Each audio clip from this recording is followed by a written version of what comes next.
Llamamos cultivo celular al conjunto de técnicas que permiten el almacenamiento de células in vitro, manteniendo al máximo sus propiedades fisiológicas, bioquímicas o genéticas, permitiendo obtener clones de un solo tipo de célula, animal o vegetal, que conservadas en nitrógeno líquido pueden mantener su viabilidad durante años.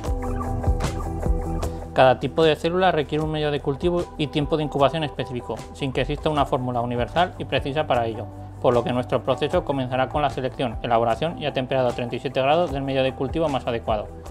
Los procesos básicos del cultivo de una línea celular adherente son la descongelación y el pase celular.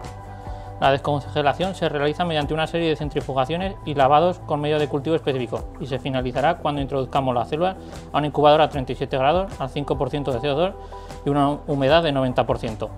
Estas son las condiciones estándar para un cultivo en normoxia.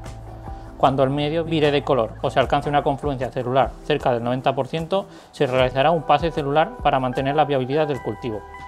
Realizaremos una disociación enzimática llamada tripsinización, permitiendo despegar la célula, realizar un recuento celular y traspasar las células a un nuevo flax. Este proceso podrá repetirse a lo largo del tiempo hasta obtener el número de células que se requieren en el experimento o que se quieran conservar como banco de células para futuros experimentos.